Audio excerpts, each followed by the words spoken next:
Olá pessoal, bem-vindos ao sétimo vídeo da montagem da router CNC e nesse episódio vamos dar início à montagem do eixo Z. Acaba por ser o menor eixo aqui dessa router CNC, contudo, sem dúvida alguma é o eixo mais complexo do ponto de vista de desenvolvimento e mesmo do ponto de vista de assemblagem, uma vez que obrigou aqui a algumas soluções um pouco mais difíceis de serem implementadas, devido aqui à densa população que é a nível de parafusos, até mesmo a compactação desse eixo, e obrigou aqui a soluções como, por exemplo, utilizar aqui parafusos de cabeça reduzida, são parafusos um pouco especiais, uma vez que eles vão ficar, alguns deles vão ficar embebidos aqui nessas caixas e logo por cima levam umas guias lineares ou outros componentes que ficam alocados aqui na assemblagem desse eixo. E para terem aqui uma pequena ideia da complexidade desse eixo, apenas esse eixo leva cerca de 80 parafusos, ou seja, são muitos parafusos mesmo comparado aqui a outros eixos nessa máquina. Essas peças também foram fabricadas na minha frisadora MB4. Vou deixar agora a seguir um pequeno vídeo aqui da fabricação ou de alguns processos de fabricação dessas placas. Apesar de que durante esse projeto já foi aqui exaustivamente mostrado aqui algumas peças a serem fabricadas, mas ainda assim eu acho que realmente são peças aqui interessantes de serem vistas, a serem maquinadas. E então a seguir vamos proceder então à montagem desse eixo.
antes de terminarmos aqui a montagem do eixo Z, há aqui alguns comentários que eu gostaria de partilhar convosco. Entre eles tem a ver com aqui a precisão de alinhamento durante essa fase de montagem. Como já disse em vídeos anteriores, realmente não estou preocupado com o rigor do alinhamento nesse momento, até porque certamente após a conclusão da máquina vou ter que voltar atrás, montar aqui algumas peças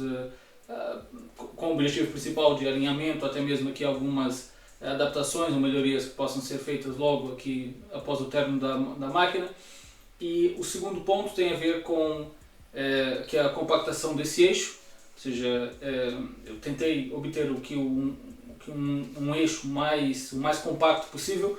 com duas finalidades. Uma delas tem a ver propriamente com a rigidez mecânica do conjunto, ou seja, quanto mais compacto for, menor é a tendência à vibração ou deflexão, ou até mesmo a deformação, obviamente, no momento do corte. E o segundo ponto relacionado com essa compactação tem a ver com aproveitar ao máximo o curso aqui da máquina, o curso do eixo X, uma vez que quanto mais largo fosse esse eixo, esse conjunto de eixo Z, menor seria aqui o curso disponível entre os dois extremos desse eixo. E eu iniciei esse eixo com cerca de 190 mm de largura, que após várias reconfigurações aqui desse conjunto consegui chegar ao fim com 170 mm de largura. Cada vez que eu fazia aqui uma redução ou uma aproximação dessas guias, principalmente, era preciso depois recalcular e reajustar aqui todos aqueles outros parafusos que vocês já viram anteriormente. Ainda assim, a limitação não foi propriamente a distância entre esses dois blocos lineares e esse acoplamento aqui da porca de esferas, porque ainda havia aqui alguns milímetros ainda sendo aproveitados, mas a limitação realmente foram os 6 blocos aqui dos rolamentos lineares que ficam aqui na parte de trás, 3 em cada guia, e realmente já não era possível aproximá-los muito mais, mas ainda assim foi talvez a versão mais compacta que eu consegui obter aqui até nesse momento, pois ainda leva aqui o suporte do próprio spindle, né, ou seja, do motor, que depois também possibilita ajustar o motor aqui a várias alturas possíveis, seja realmente aqui a nível de maximização do curso do eixo Z também foi um dos objetivos, porque o curso é bastante interessante ainda, acho que são cerca de 200 mm de curso, e com a possibilidade de colocação aqui do spindle em várias alturas possíveis,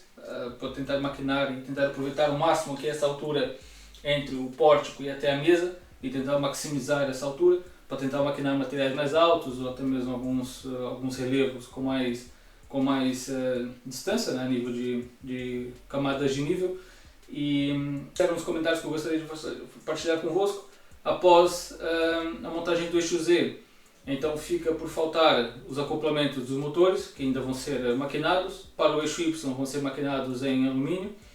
Para o eixo X e o eixo Z vão ser impressos em 3D e depois utilizar uns insertos de alumínio, então maquinados em aço por dentro dessa impressão 3D, que obviamente vai ser partilhado nos próximos dias.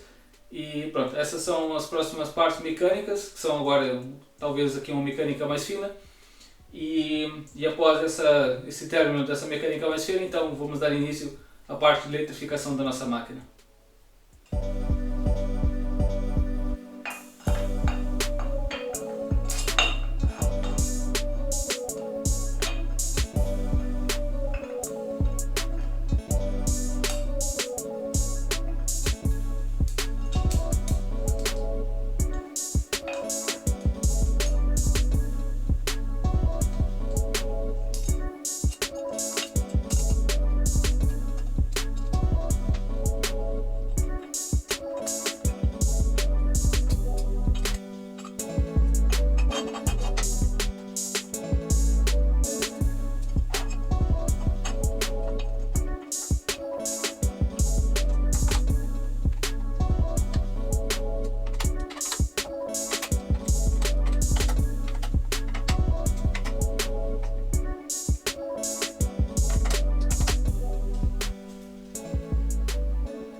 E damos por concluída a parte de mecânica grossa. A parte mecânica que fica a faltar agora são os tais acoplamentos que vão ser modelados para cada eixo independente. Não são 3 acoplamentos iguais, cada eixo vai ter um acoplamento único. E entretanto, eu deparei-me aqui com uma situação que é os acoplamentos que vêm originalmente com os kits, com esse kit de transmissão mecânica que eu adquiri, são esses acoplamentos flexíveis bipartidos, são os acoplamentos em alumínio, que são depois criadas essas ranhuras aqui entre os dois lados desse cilindro, que acaba por criar aqui alguma flexibilidade no acoplamento, mas ainda assim, sinceramente, eu fujo sempre desse tipo de acoplamento por ter uma durabilidade baixa e até mesmo a nível de inércia. Não gosto muito de assim, certos trancos, né, de certa forma, podem partir esse acoplamento e realmente eu fujo sempre a esse tipo de montagem. Os acoplamentos que eu costumo utilizar nos meus projetos são esses acoplamentos flexíveis, mas com garras e essa aranha de borracha aqui no interior. Tem uma durabilidade extremamente elevada, sendo que na maior parte das vezes, em mais de 90% das manutenções requeridas nesses acoplamentos é apenas a substituição dessa borracha intermédia, e ou seja, essas garras em si são quase infinitas em termos de duração. Outra vantagem também tem a ver com o fato de que,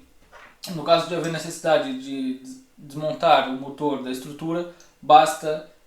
realmente desapertar os parafusos do motor e puxar o motor, que acaba por desacoplar aqui dessa uma garra da outra garra, não havendo necessidade, por exemplo nesse caso, de desapertar o próprio acoplamento, e muitas vezes é numa zona de acesso um pouco mais difícil, como é o caso dos 3 eixos, então havia necessidade de desmontar quase um eixo todo para desmontar o motor, enquanto aqui realmente basta desmontar os parafusos que prendem o motor à estrutura, e essas garras então depois são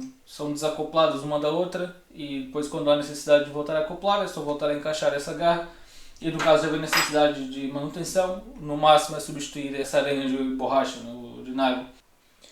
E mais uma vez, espero que vocês tenham gostado de acompanhar esse projeto e sirva também de motivação para as pessoas, assim como eu, que tinha esse projeto guardado na gaveta há anos, que também possa tirá-lo da gaveta e começar a considerar a vossa própria router CNC.